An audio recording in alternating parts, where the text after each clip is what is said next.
und herzlich willkommen zu meinem ersten richtigen YouTube-Video. Wie ihr im Titel bestimmt schon gesehen habt, möchte ich euch ein Tutorial zu diesem Steampunk-Look hier zeigen. Was ihr für diesen Look braucht, ist Flüssiglatex, Modellierwachs, wasseraktivierte Farbe in Rot und Schwarz, Kunstblut und solche kleinen Deko-Zahnräder. Wenn ihr nicht extra Kunstblut oder Wachs kaufen möchtet, dann zeige ich euch in meinem nächsten Video, wie ihr das ganz einfach selber machen könnt. Und jetzt wünsche ich euch viel Spaß bei dem Tutorial. Als erstes schaffe ich mir eine Grundlage für mein Make-up. Dafür benutze ich den Primer von Rival Loves Me Matte and Poreless.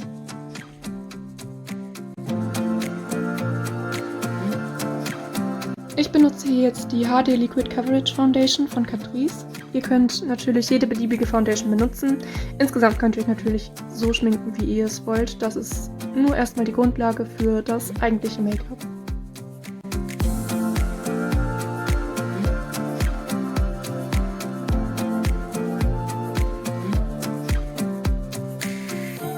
Für meine Augenbrauen benutze ich den Superlast Eyebrow Pomade Pencil von Essence.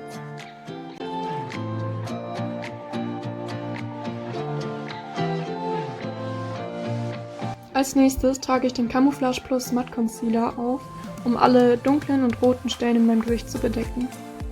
Das Ganze arbeite ich jetzt mit einem Beauty Blender in mein Gesicht ein.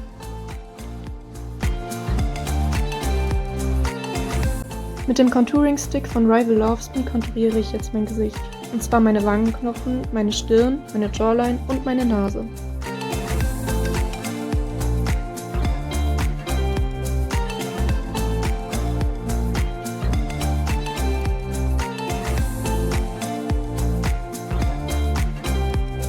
Um jetzt die dunklen Linien an meiner Nase auszublenden, nehme ich extra einen kleinen Pinsel, damit nicht meine ganze Nase später braun ist.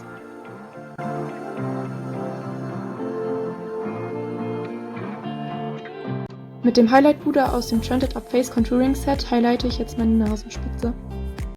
Ich wollte für diesen Look kein besonderes Augen-Make-up machen, deshalb habe ich einfach die verschiedenen Brauntöne von der The Spicy Rust Collection Eyeshadow Palette von Catrice benutzt und sie ein bisschen in mein Auge ausgeblendet. Das Brighten Up Banana Puder von Essence habe ich dann überall da aufgetragen, wo sich das Make-up gerne mal creased.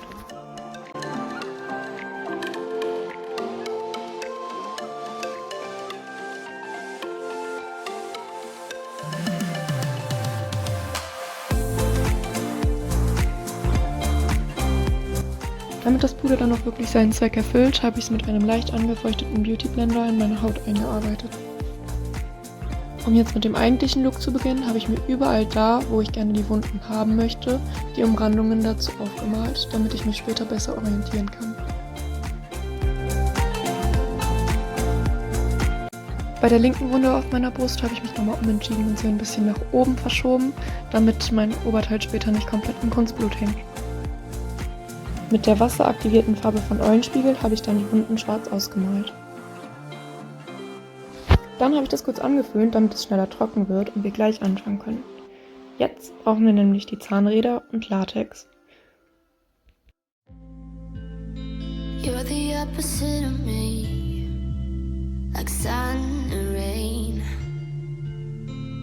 Drückt die Zahnräder fest dran, damit sie auch wirklich halten. It's full of pain. But we're the good part, the happy ending. Unexpected plot. Bei dem nächsten Schritt habe ich mich ehrlich gesagt ziemlich schwer getan, weil ich nicht wusste, wie ich jetzt am besten die Wunde darstellen soll, so dass es eben realistisch aussieht. Deswegen habe ich verschiedene Varianten ausprobiert. Habe mich schlussendlich aber doch für den Scarwax entschieden. Den habe ich dann erstmal zusammengerollt in kleine Teile, habe dann mit ein bisschen Latex erstmal darunter, also auf meine Haut Latex gemacht, den Scarwax dann da drauf gemacht und dann mit einem kleinen Modellierstäbchen nach unten gewischt, sodass es eben realistischer aussieht. Und damit das Ganze wieder hält, habe ich einfach mit dem Wattestäbchen wieder Latex drauf gemacht und das Ganze habe ich dann an allen 3 Wunden gemacht. Damit meine Wunde gereizter aussieht, habe ich mit der Blushpalette Blush Queen von Revolution ein paar Rötungen in meine Haut gebracht.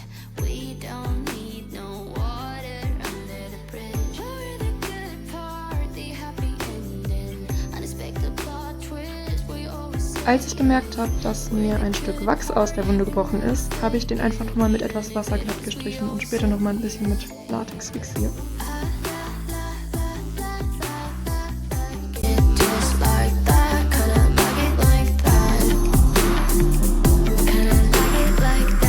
Mit den wasseraktivierten Farben von Eulenspiegel habe ich dann mit Hilfe eines Borstenpinsels und viel Wasser ein paar Punkte rund um meine Wunden herum aufgetragen.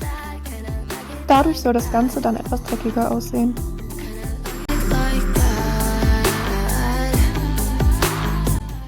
Auch mit der wasseraktivierten Farbe habe ich dann die Innenseiten der Wunden rot angemalt.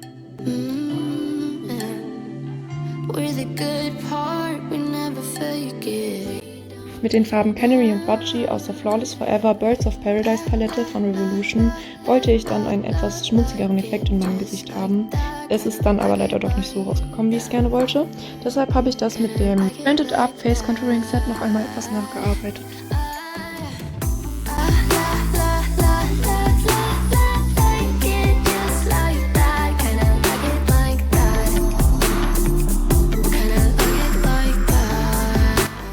Damit meine Lippen unter dem Lippenstift später nicht so trocken sind, habe ich erstmal den Golden Peach Labello von Balea aufgetragen. Mit dem Lip Liner 07 Authentic von Rival Loves Me habe ich dann erstmal meine Lippen umrandet.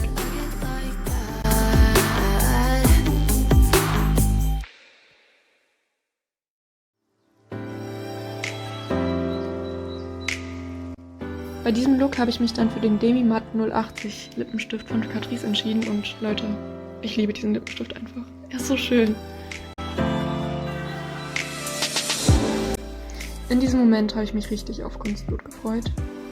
Danach nicht mehr. Denn das Kunstblut wollte einfach nicht machen, was ich wollte. Ich habe das Kunstblut übrigens selber gemacht. Aus Honig. Ich werde euch in einem anderen Video mal zeigen, wie das funktioniert. Aber er wollte nicht bleiben, wo ich ihn gerne hinhaben wollte, weil er sich immer zusammengezogen hat. Ja. Weil mir die Rötungen hier noch nicht gereicht haben, bin ich nochmal mit den Rottönen aus der Professional Makeup Ultimate Shadow Palette von NYX drüber gegangen. Und dann habe ich richtig angefangen, das Kunstblut aufzutragen. Wie gesagt, es war schlimm. Und dann ist das Wachs noch immer abgegangen. Ja, aber es hat am Schluss endlich doch noch funktioniert.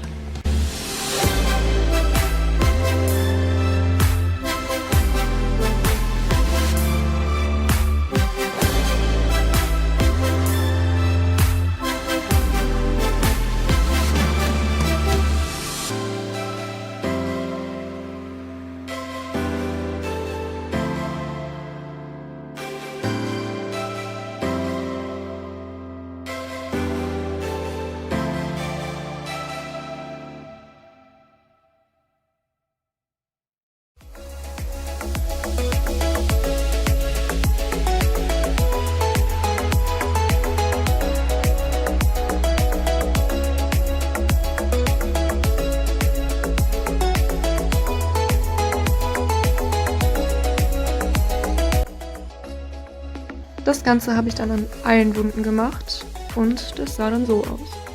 Im Endeffekt war ich echt zufrieden, weil es echt lange gedauert hat. So Leute, das ist der fertige Look. Ich habe noch so ein Korsett an, darunter so ein weißes Kleid. Das ist leider dreckig geworden, ich hoffe, das geht raus. Fingers crossed. Ja, ich hoffe, euch hat das Video gefallen. Und wenn ihr das hier mal nachmachen solltet oder so, dann würde ich mich mega freuen, wenn ihr mir das schickt, wie das bei euch geworden ist. Das war's von mir heute. Ich hoffe, ihr schaltet beim nächsten Mal wieder ein und tschüss!